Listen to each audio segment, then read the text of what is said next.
Hello and welcome to another episode of A Junior, a Senior and I, in which the title keeps being a lie.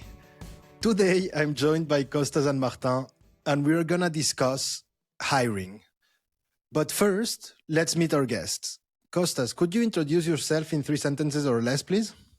Yes, of course. Hi, everybody. My name is Kostas. I'm a software engineer for the last 9 years, mostly working with web applications.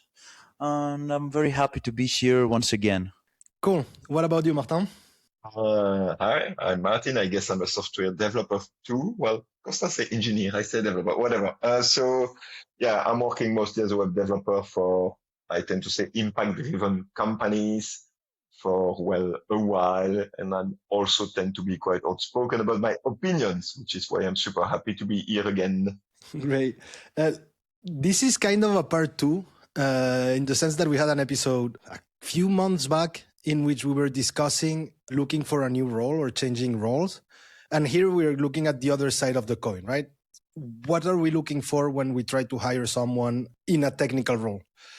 I guess the first question I have for you guys is, are there universal qualities that you look for when hiring a new colleague? Yeah. Since there are indeed some universal qualities that I would be looking if we wanted to hire a new colleague. We had this discussion a few months ago where I'm working right now.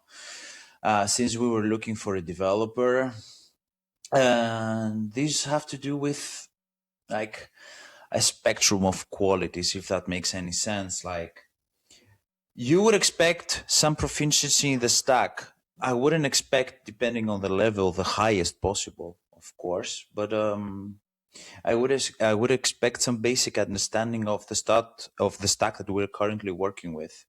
The two other, I don't want to number right now, but there are some other qualities that I would also take into consideration. I honestly think, and I think I said it during the last podcast as well, writing software is a team thing. It requires team effort. So you need people who in a way are team players. They can communicate. They can also express, for example, if they are opposed to a solution, they are able to express what they think about it, which is quite important. They can take leadership into what they're doing in a sensible way. I mean, I wouldn't expect someone to join a company and start just being solo developer, which is not something that I would expect, but being able to understand the context and figure out the stakeholders of its feature. For example, being able to reach out to people as time progresses and understand what exactly we need to do. I think this would probably be my first, one of the first qualities that I would look into a potential candidate. The second most important, even though I mentioned stack, would be to understand system design. For example, being able to develop a solution not only fast but in an efficient way, and in a way that we can either extend in the future or being able to understand between us. I think all these three at the moment make sense to me, and these are the things that I looked also when I was part of some interviews last summer. Okay, does that echo what you would look for, Martin, or are you looking for different things or different universal qualities? I'm fine both. So I'm trying to not start all my answer with 10 disclaimers, but limited stuff is I'm not sure this universal thing exists. So, okay, it's my universal qualities I'm looking for. So it's still a very specific case of universal. And also I'm not thinking yet about whether those can be evaluated or not, because that's a separated problem. Lastly, this universal stuff is probably boxed up to my context. Like I agree with Costa when he say understanding the stakeholder and the failure of so. That makes sense in smallish environment. You can be much more boxed in if you are in a bigger one. But so on my side, my first one, and it's funny because I discussed that with our intern and it made him laugh, is that I'm looking for any candidate to be a functional adult. And why this looks like an evidence it's probably the most important. What I put behind being a functional adult is act like one. Come at work the day you're supposed to. Let me know if you don't, because probably there is a reason, and it's okay if you're sick or if you need to take care of your kid, but like communicate. And we're touching things that Kostas mentioned too. So the first thing is, being a sort of functional human. Like I'm putting adult because we're not supposed to employ children anyway. But so, and that's important. And while this looks like an evidence, it's not always. The sideline of that is that if someone worked before as a plumber and was efficient as a plumber, is quite surely a functional adult. Where someone getting out of university with a computing science diploma, which would probably be much more qualified for the job, I'm not always sure he's a functional adult at the time. I hope he is, but it's not a given. So the functional part is quite important. Then, while I'm joining Costa, there is, I want team players. I don't care how good you are. And you can say that you're good. It's okay. If you're good, you should say that you're good. That's cool. But like we are a team and we work like a team. And even if there is a boss, there is something, we support each other and so on. So like, I'm happy to put a very big no jerk inside, and this is not negotiable, and I don't care about your capability. We're shipping software together. So it's quite important. I guess I would like to have some kind of willingness and capacity to learn. Like I'm happy with the stuff you can do today, but I'm looking about being able to improve in whatever direction that can vary, but like it's, if I need to hire you only based on the things you've done before, I'm a bit less interested. It's especially true of juniors, but even for more experienced people, well, it matters to me. And finally, I like to have something which I call a delivery spirit. Like we are not making coding because it's fun. It is fun, but we are here to make a job, which is generally to bring value to our user. And that means we're here to ship. Whatever we do could be because it helps us to ship better, faster, more quality, whatever it is. But that's the job, and that should be there. About two things that Costa mentioned and that I didn't put there, and where even I can go a bit further, is, for example, for the stack, I hired the previous company a developer which has never touched our stack. Not backend, not frontend. Well, it had used a database, obviously, and he was a web developer. And I remember and I knew that because I had read his resume and he had seen the what tech we were working in. And I remember asking him, well, we're using Rails. Did you use Rails before? No. Is it going to be an issue to learn it? No. And then we moved to the next question. Again, this was an experienced developer which had worked with 4 or 5 different stacks, which means that I could just believe that I'm going to learn it and it's going to be okay. But I mean that it's not that relevant to me, generally speaking, when I hire. So I think that with the functional adult team player, learning and delivering, I think I'm good. Not all of those are easy to evaluate, this being said. They also depend a lot on the level, like what kind of developer you're looking, what level actually of developer you're looking. You're looking for someone who's very proficient. You're looking for someone who's junior, because all these quantities then depend on that thing. I try to picture a more generic hiring, if that makes any sense. And I would just try to describe the basics of hiring someone new in the team. It then depends on the level, indeed. Learning a new stack wouldn't be a problem for someone who's experienced, definitely. I mean, the basics should be the same a way or another. I feel, Kostas, that argument of learning a new skill shouldn't be difficult for a more senior person can be turned both ways, in the sense that a junior will have less to unlearn probably also if they go to a new stack, right? Whereas a more senior person might try to bring in patterns that are not idiomatic to the new language and use things that are really idiomatic in the other one. So I think that more than seniority, this ability to learn a new stack or to work in a new language is more dependent on the willingness of the person than on their experience. It's somewhere in the middle, I believe. I have this impression because I've been working lately with some technologies that I hadn't touched before, and like working for a few years consistently in the same tech helped me understand a lot of things around it, and especially around tech. And when I get to work with new frameworks, for example, working lately with Express and Node, I didn't have any trouble jumping and writing, like committing right away. I think it took me a day or so to start committing in the code base, and I believe that was mostly because of the fact that I had some experience, and the underlying stuff to me feels always the same, especially when you have to work in the web. It's funny that you say that because it goes a bit against your point about the stack. And I get what you say, whether it depends on the level. I get it, but I disagree. I mean, again, most of the quality I outline has also almost like a character part. I put nothing technical there.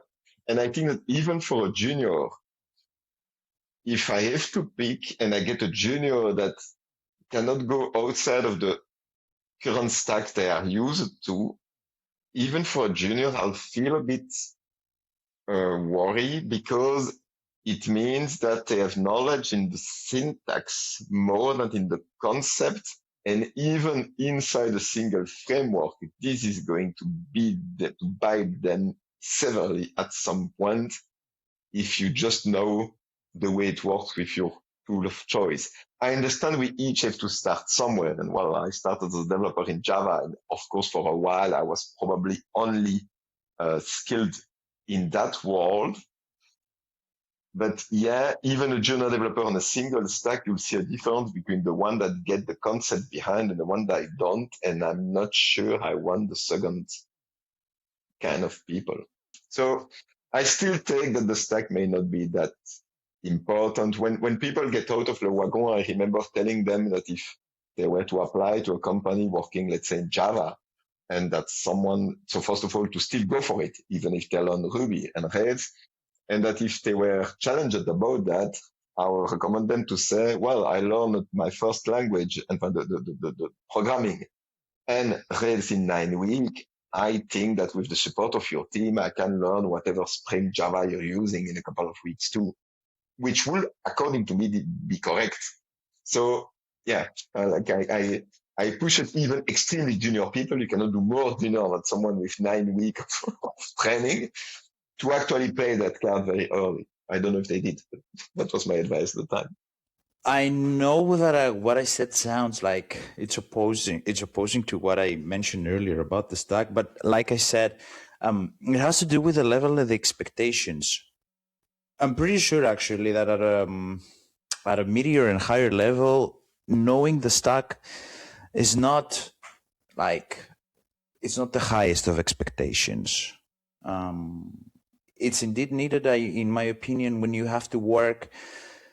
When you first start working, for example, and you're looking to jump on get in a company and start committing, it's a very long discussion about this. It's a very long discussion about the stack. It has to do with the company, how involved they are in this, what kind of expertise they need into it. For example, what technical debt they're carrying through the years. But again, yeah, even though I mentioned it, I think I positioned it lower than other aspects of a potential new hire, like understanding tech in general, understanding how things work, and then comes the stack. I want to do a lateral step in subjects because I want to grab onto something you both mentioned is quite high on your list, which is being a team player. And I'm going to say something that I think is a bit controversial, but I do believe it, is that yes, most software teams do need some level of interaction, but most software teams don't function as a team, rather as a loose collection of individuals. And while not having a jerk in that loose connection of individuals is important, is being a team player in the full sense of that term really that important? So I get where you come from because we discussed that before, and indeed, most teams are working sort of in swim lanes. Like, okay, you split the work one way or another, someone does it, everyone pick one, whatever. but for most of your time, you're working on your feature. My colleague is working on his feature. And indeed, the level of interaction will be relatively low. I'll say that it can be even more. I'm now in a small and senior team. And the fun part is that we don't interact a lot on the technical level. We interact a lot for joking, but like generally speaking, we enjoy being together. But indeed, I get that. And still the point hold, because being a team player is not about it's because we are doing pair programming or it's because we're working together a lot. Not even because we're doing review, which we probably should. It's about supporting each other. It's about, taking care of others. And it can go in a lot of situation about that. Indeed, people have feelings that people are people actually, not just worker. And it's sometimes not something I'm ready to, not even negotiate, but like, there's a better word for that. Yeah, that I'm willing to put on the line for anything or any. Yeah, we're a group of humans first and we support each other. It can go to simple things such as in any teams, there are some tasks that are not fun to do. Well, this will happen. And being a team means that we're splitting those, that not the same person take the bad stuff every time. And that means also that no one has the right to do only the fun part. And that if someone say, no, I don't want to do this kind of task, but then you've no place in a team because we need those things to be done. And no, I don't want. I had that in a company at some point with someone which is extremely like finding all the argument possible to not do the thing he doesn't want. And at some point it became an issue, despite the guy working quite well. So, and those things will happen even in the swim lane kind of analogy where indeed we are more working in parallel than working on the same stuff actually. So I understand the difference you make, but I don't think it matters in the fact as I want team players first. Okay, and Costa, does it change the importance of someone being a team player on your side? What I said. I kind of agree with what Martin stated. Team player is a very vague term, anyways. It's a very open thing. But yeah, to me, a team player is someone who's able to collaborate with other people. He's like I said earlier, he's able to connect the dots whenever needed, but also he's understanding that we should all share responsibility. Like, there are people who are claiming to be team players, but like Martin said, they only opt for specific tasks that they feel familiar with. They just disregard all the rest, or they just say, oh, you know what, this guy did it the last time, let him do it again. No, I also agree with that. I feel like a team player should always be should be a team player, like what the term says. Like, he should understand that being in a team most likely includes having actually multiple roles, and in our case multiple roles is being able to develop stuff that we're not always familiar with, or stuff that we're not proficient yet, and at some point we would like to become. I smiled, although we're recording this without cameras, so you couldn't see it when you mentioned roles. Because one of the things I have a business degree, and one of the things I learned there was one of the theories of how roles should be filled in a team.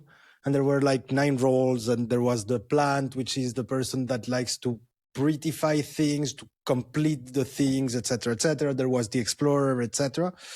Do you actually try to get different personalities when you're trying to hire someone? No, it's funny because some months ago, one of the people that is not in the development team but tell me something such as, Daniel Nicolas, my main colleague, have a very different personality from you. And I told them it's partly intended. And while it's not here, it's particularly visible because they are relatively phlegmatic, low number of words kind of person, where I'm obviously quite on the verbal side, on the verbose side, even more than the verbal one. And so I think it's important. Like obviously, everyone thinks about I like to hire people that have skills that I don't have. Even when I hire developer as a developer, which means we have like a certain level we all have, and then it's good that we have some specific interest each of us, which vary because it's good because it means we can improve and learn from each other. But indeed, I like also to have that as personality. So I tend to be an enthusiast. So I tend to be very willing doing something. I tend to want to say yes to a potential project if I find it's nice. And I remember that was not as a developer, but I think here we're speaking personality, that when we had to hire another C-level at a previous company, I pretty much told as a half joke to my CEO, maybe we should hire a pessimist, because both the CEO and I were very enthusiastic kind of people and very optimistic. And it's cool because it gives a very nice atmosphere. It's also extremely dangerous. So that having someone that had to see also the things that could not work on me is a good complementary kind of skill to do. And it's not that I cannot see that. It's just that I tend to see how do they say, like the half full glass. And so, yeah, having different personality is good. It's why also I read that somewhere, but when people say we want a culture fit, and I like the people saying, let's stop that. That means we want to hire people that are very similar to us. And first of all, it's a bit of a barrier. And the second thing is that maybe that's not a good idea. And I like the people that say, no, I want a culture add. I want someone to make the culture of the team different. Better, obviously, but like, and so, yeah, indeed, it matters to me. It wouldn't make it impossible to hire someone which would be a bit similar. But if people show other trait of personality, I will find that as a bonus. Also, I find people like me to be like, you cannot have two me in a team. That's too much. So Yeah, it's about the same for me as well. Like, I'm very enthusiastic, like Martin. I'm very enthusiastic, especially with the people in my team, even the people that I'm collaborating with. But I wouldn't look for someone.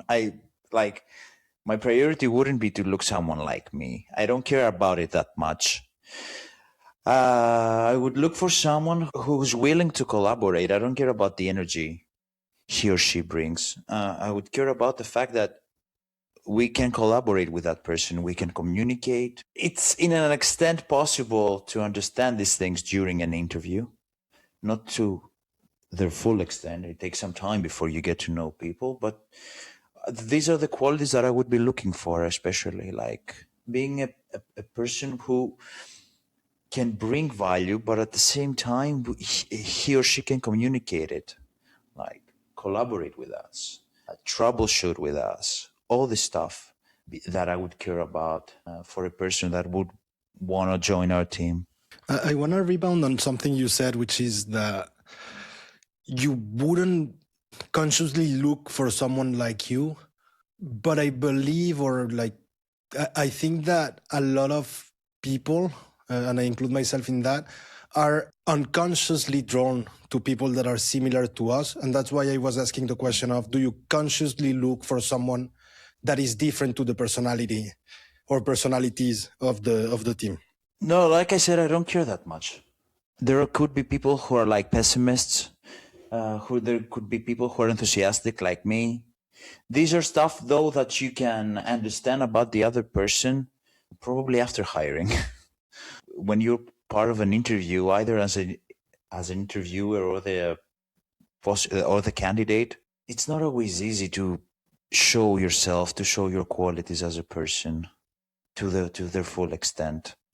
So that's why I would be very cautious about some things, especially regarding personality during the interviews.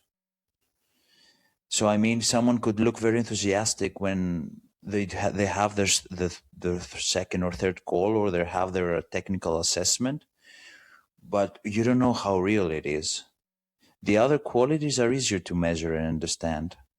so yeah, obviously I wouldn't put in a job posting and we're looking for a pessimistic developer. So that will be fun, but that's be an issue in a lot of ways.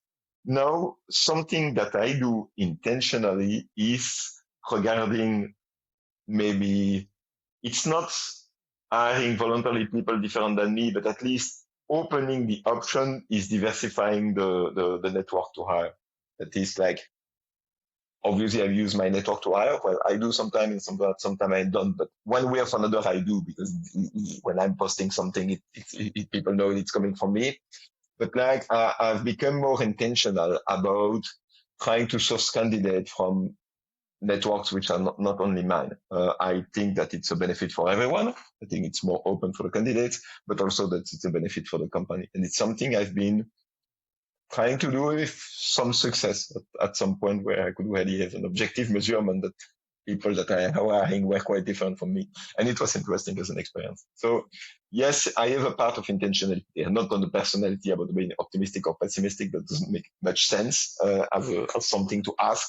But as part of diversifying the pool, I think it's valuable. And it can be done intentionally. So, and as you said, Pablo, we have the bias about that. We're recognizing people like us, and we tend to find them qualities that the people different than us don't have. So that's a bias. But the fact that it exists doesn't mean you cannot act a bit against it. Not totally, but you can do a bit of work. I'm gonna put a pin on the network part that you mentioned, because I want to come back to that. But I do want to ask you, because for now we're staying on a lot of personality traits, and in the end we are doing a technical job, right? What are your thoughts on technical screenings and technical tests and whiteboard challenges, stuff like that? I like them in a way, but depends. There are some companies who love assigning these usually 2-day challenges to potential hires, and then have these hires present what they build. We tried something else. We tried to do a per programming session, which in my opinion is the best, because you get to understand a lot of the aforementioned qualities of a person, at least the ones that have to do with collaboration during that time. I think what we did is we first, of course, assessed some people, like their personality traits, and then we build a very simple React application with some stuff missing. We set up a small server and we just created 5-6 tasks, and it was mostly me that spent an hour or so, an hour and a half maximum, with that candidate, and we just discussed and implemented what was missing. I like that. I didn't have the chance to do it myself, sadly, but I think that for the candidates, it was probably the least stressful approach. There's again, like you said, it's a technical job. You need to have some technical assessment, and I think this is one of the best we came up with. Was there any formality to that pair programming, in the sense that were you taking turns in the different roles, or were there different roles, etc., or was it more we discuss and the candidate is the one typing the answers? I try to have roles. Like, I don't want to be standing like it's in school or something, and I'm waiting for a student to write the answer. I'm trying to participate and make it an actual per programming session. I would add my opinion, for example. I would give a suggestion to a candidate. I would try. The way that I think about it is like, this person is already hired, and that's the trick. You have to think that this person is already your colleague. So, what would you do if you had to work with him in that context? Like, he's a colleague of yours already, and that's the way I see it. I understand a lot of. First of all, it gives them this stress-free energy that everyone needs, and it helps everyone perform, and also helps me understand. As a result, person loosens up, and I get to understand, like, are they good at collaborating? Are they good at explaining stuff? And then mostly technical details, like, what does his code look like? Is he good at writing simple stuff, or stuff that are easy to extend? Is he isolating the concerns and stuff like that, which of course come after all the other qualities? I was asking because I find that when people say pair programming, they mean different things.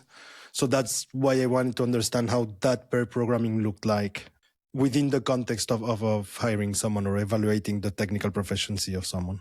Yeah, to me, per programming should be actual per programming. Like we do something, we build something together.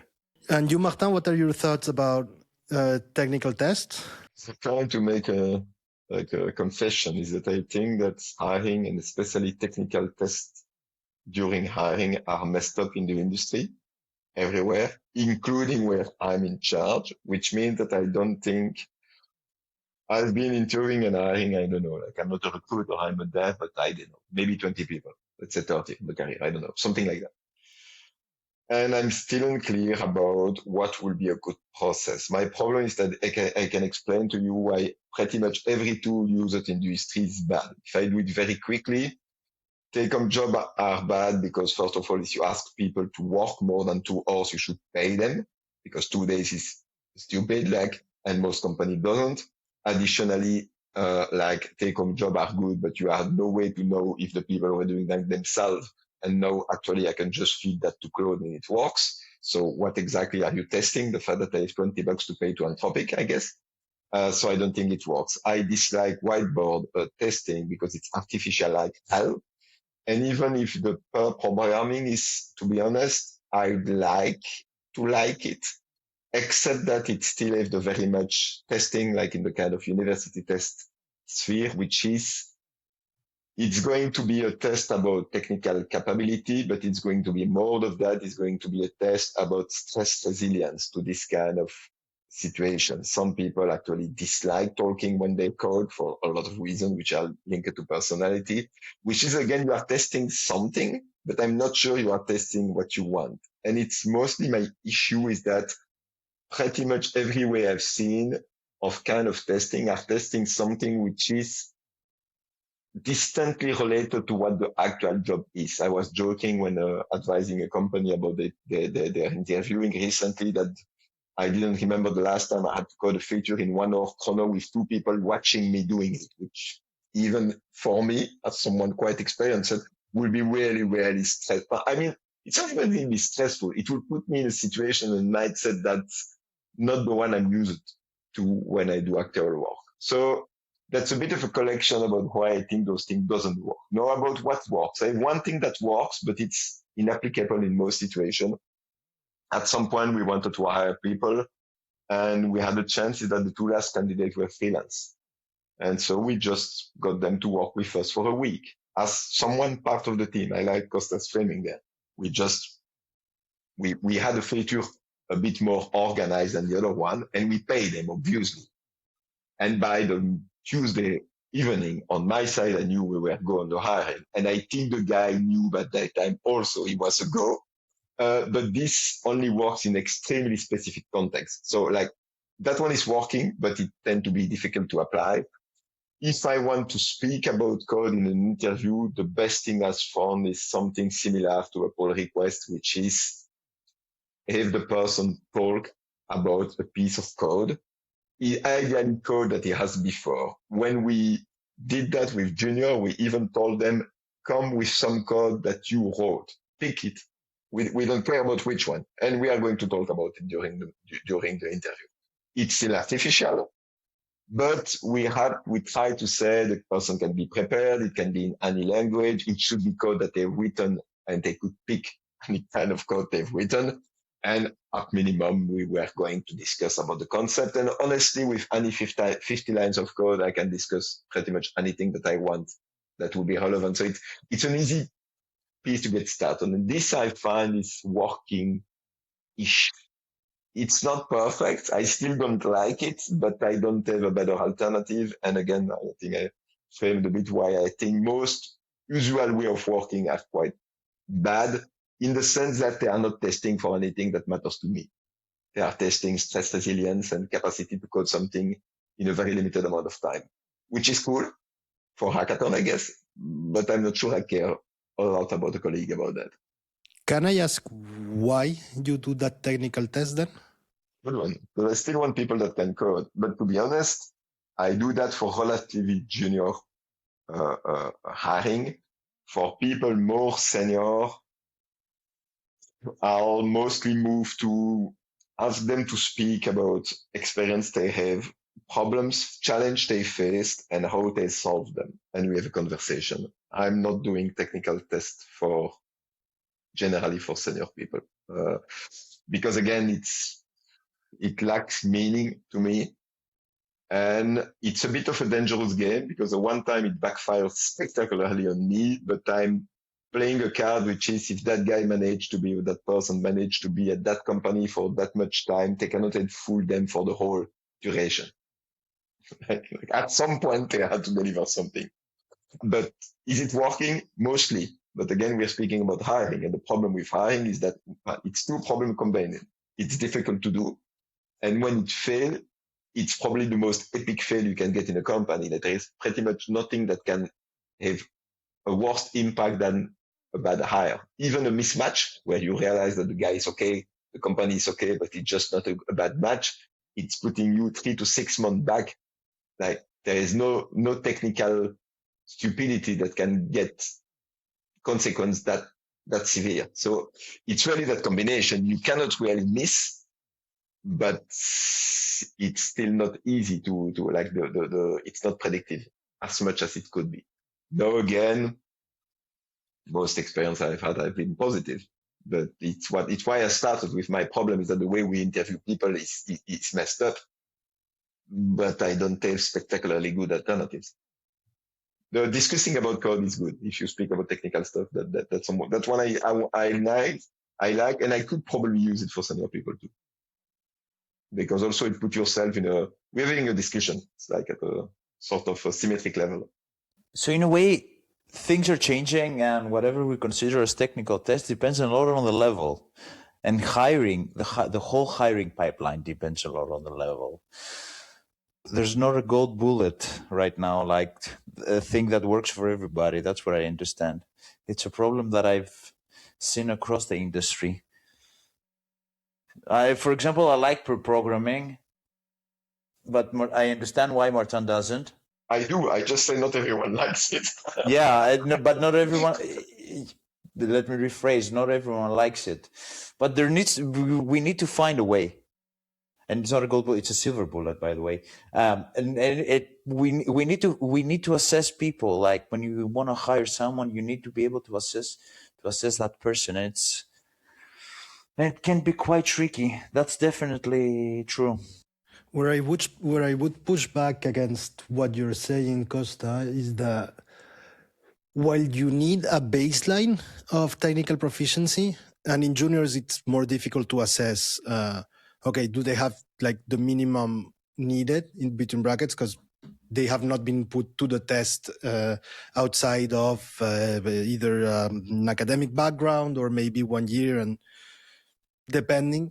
I do think that code is probably one of the least important things we do, although it's the thing that we spend the most time on. And so with a minimum level that can be validated in a lot of ways, right? Like I do believe that having a discussion of software concepts can give you an idea of, okay, this person understands what's happening or how they can handle different situations or how they can structure software. And if the software is correctly structured, does it matter that one of the functions is not the most optimized? I guess it depends, but most times that won't be a problem, right? And then everything else takes a lot of importance. Is that person able to say no? Is that person able to understand that there are multiple ways of solving one problem? Is that person able to communicate, hey, this project that I said it was going to be for Tuesday, I'm running late, probably we will have it for next week in time, etc., etc. So I do have this feeling of, although code takes notionally the biggest portion of the time that we work, it is not the most important thing we do. Probably that's true. But I do have so many questions about what you mentioned. Like, is there actually software that is properly structured, first of all? Or are we, sometimes we're looking for, I feel like some companies are looking for a messiah and they think their software is always top notch, but is it? Are we trying to like become like find a very niche person that is able to write the best code, but do we really have the best software ourselves to let him work on or let Kira work on? What I will say about what you're saying of is there correctly structured software? Probably not, but there are trade-offs. And definitely there is incorrectly structured software.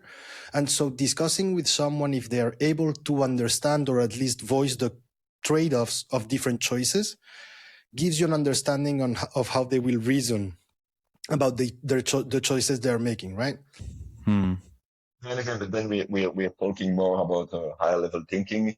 And on one side, I agree. On the other side, the problem is that it's very easy to get into bullshit mode, like in talking in so big generalities that, and in the end, it's why I come back to my shipping spirit is that, we had to pick a mobile technology to develop here at my company. And we had to make a proper analysis, but we also had to pick. And this analysis couldn't be reasonably more than a day, maybe a couple. It's a very important decision, so it's worth a bit of time, but even that, it's a lot of time in our kind of world. So, and this is more complicated to evaluate because it's the trade-off and it's trade-off under constraint.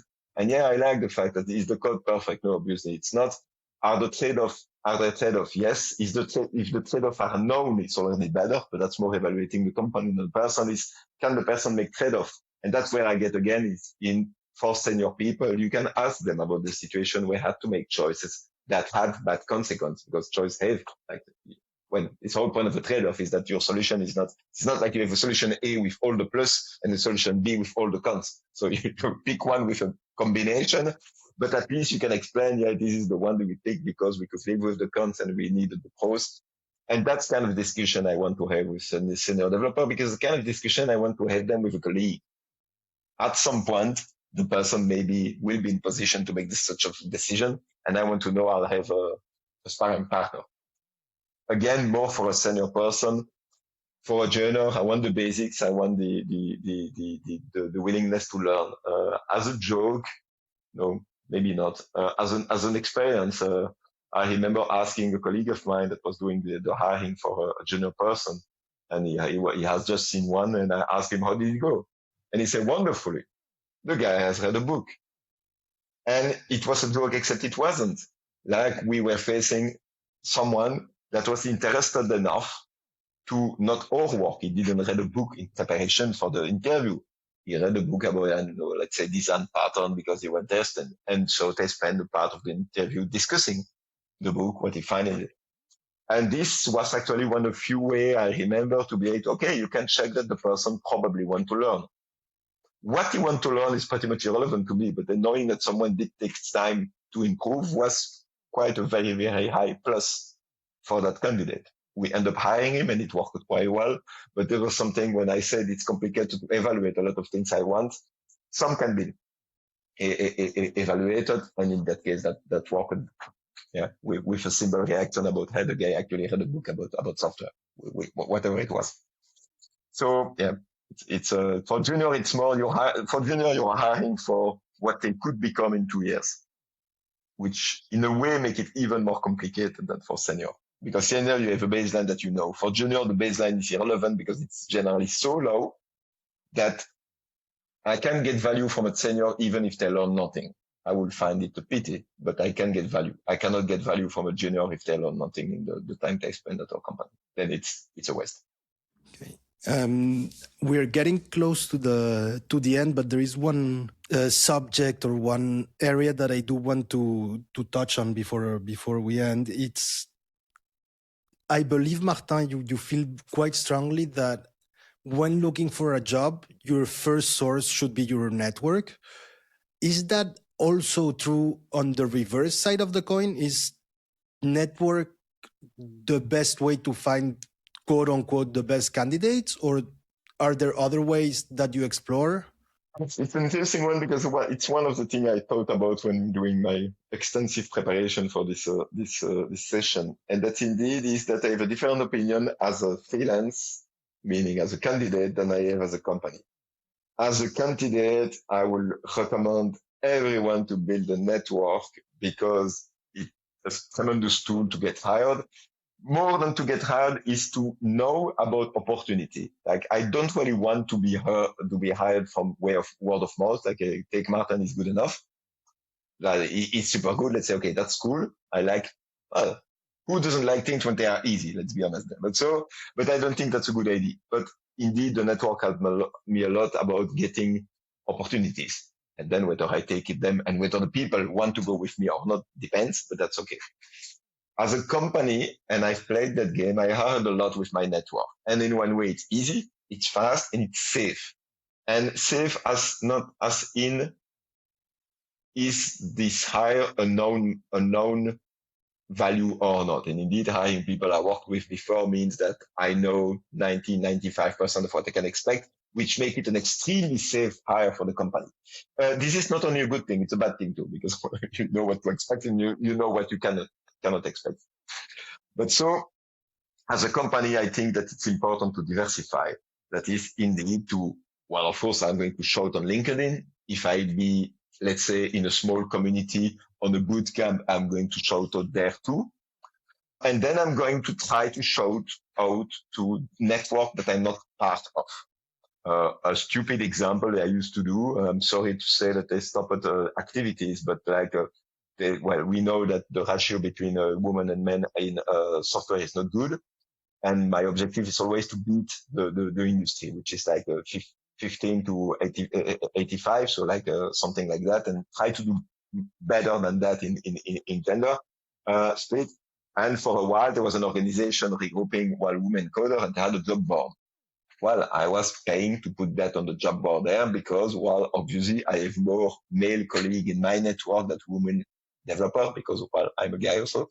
So going to networks which allow you to get into people that are not like you is something that I will encourage company to do. And it's something I'm doing actively. So back to your question, network, yes, but let's try to not only play the network cards. You'll be missing on opportunities. And also I realized that there is a pleasure to work with people you know really well. There's a guy I worked with in 3 different companies, I think. And it's super cool. We know each other very well. We work really well together. He's a friend. But also then you lack the opportunity to discover other people, other way of working. And that's also a loss, also on me as a team member, not only as the hiring manager. So indeed, yeah, I try to diversify the network. And I was happy that I think the last hiring I made, we had like someone that I know really well, someone I knew a bit, and 2 other candidates I had never heard about before. At the last 4, which was quite cool, actually, as to make a pick. Okay. And what about you, Costa? I'm not responsible for posting job listings, but in a way I would do something similar. Like if I was responsible for the job listing, I would do something like Martin is doing. Like I know that there's a problem indeed, and I've discussed it multiple times with the fact that there is a very high ratio of men in software. We've tried it in the past by posting in similar boards. Like I think I had also discovered some boards like for women who were into software. I would try to keep it as open as possible. I would try to avoid this feeling that we usually have to go with someone familiar, someone in our network, and try to bring someone who would be just offer something new. Most likely, a person who's not in a network can offer a new attribute, or can bring in a new attribute, actually, a new quality in the team. I don't know. I have never done this screening myself, this filtering of candidates, so I'm not feeling very confident into replying in this question. I've mostly worked in the later stages of an interview, like being the interviewer myself, and onboarding people. I see. I'll weigh in with my experience that when looking for candidates, I found that my network has not worked as well as when I was looking for a job.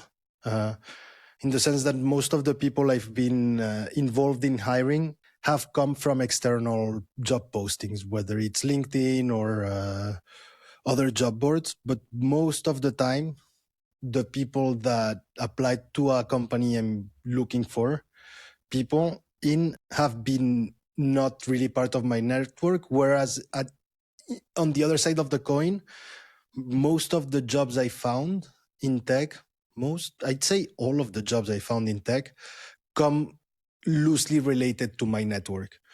So I would think that there is this part of what Martin is saying of, if you only do your network, you're not diversifying the pool of candidates. But for me, most importantly is I'm not either attractive enough to my network, or my network is not big enough to be able to recruit via my network. One important thing there, Pablo, also is that it depends also what you are recruiting. If I'm looking for a very senior person, my network is perfect because, well, times pass and most of the colleagues I have are extremely senior. For hiring juniors, it wouldn't work that well because, well, I don't know a lot of them. So it's, again, except if, let's say, I'm teaching again at the Wagon or at a school, so then you can play a bit with that, but it depends a lot. And I think even if it works, yeah, I like to, at minimum, I'll use it. I don't want it to be the only tool. So that's why I said it's about diversifying.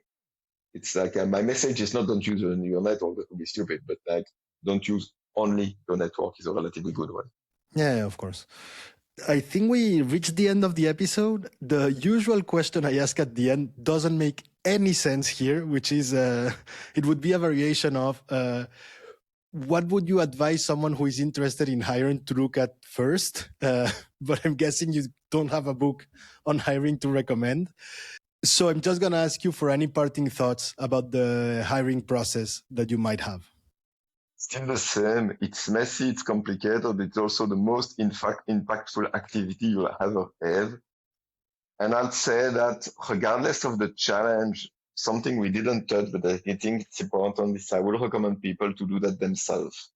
Themselves doesn't mean don't get help. Get help. Themselves doesn't mean you alone. Put your team in, like implicate your team in the process. But like don't outsource meaning even to another team. Like that person will work with you and your colleague. There is no way there is a better person to select it than whoever you are. And that person, if they are going to go to work with you, but probably they want to see you. I remember having said to a company, well, when can I meet the team? Oh, that's not a phase that's foreseen in the process, but that doesn't make sense. Like I want to meet the people I'm going to work with. That I'm not going to sign with 3 people and then discover the actual team after. So yeah, do your job, learn, use help, but do that yourself. Cool. Any parting thoughts, Costa? Depends on the side that you are on. If I was actively looking for a job, I would try to find as much information as possible on the company, like on the company's culture, especially before applying, because I know that some people usually apply based on what they read on the job listing. For example, if the stack is matching to their desires. I would first look about the company's culture. If I was the one conducting the interview, during this whole discussion, I've been thinking that a lot of the questions depend on the level of the person. So when you're interviewing a person, I think a lot of the attributes that you're probably looking for depend on on the level of that person. So if I was indeed conducting the interview, the basics would be, is this person able to collaborate, discuss with me? Then depending on the level, I would be looking for different qualities. So it's a very tricky thing, because the answers can change, can vary indeed. And it's a different thing when you are when you're interviewing someone who just got out of university, it's different thing when you're interviewing someone with a few years of experience, or someone who's highly experienced. And that's the trickiest to me, to be honest.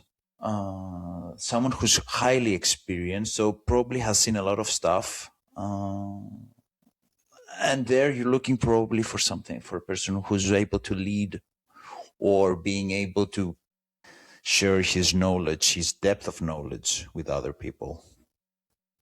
Yeah, but because for some reason, probably this podcast is going to be, probably some people are going to listen to this podcast and are looking for a job. I think the most important thing is to be brave. Look for the things that you want to do as a software engineer, but also be cautious and try to find information for the company you're applying to. And like, indeed, try to also get off your network. Like, I know that's very easy and sometimes it's convenient, and it's in our nature as humans to look for the easiest approach and try to find people in our network that would probably help us. But we should also be brave and try to find listings that are way outside of our network, because it will allow us to introduce ourselves, bring in our qualities, get to meet new people, get to expand the network as well. So yeah, that's it. Cool. So if I have to summarize the episode from both of you, it would be: hiring is complicated, but it's also the most important thing you'll do. The most important thing we'll do, probably as a job seeker, yes. Like joining the wrong company can have a very big impact on your career. For the company's perspective, again, it depends. It depends on the company. For a startup that it's supposed to be releasing in a few months, for example, hiring a CTO or a very proficient developer can have a very huge impact on the company's success. But for a company which is well established, how important can it be? I don't know. Fair enough. It's true that I do have that myopia of I've mostly worked in small companies, so a hiring decision can kind of make or break a team in that sense. In any case, we are hugging the allotted time, so I think I'll have to close the episode here. It was a pleasure to have you both. Thank you so very much. Thank you for having us, Pablo. Thanks for the chat, Martin. Hope we do it another one again.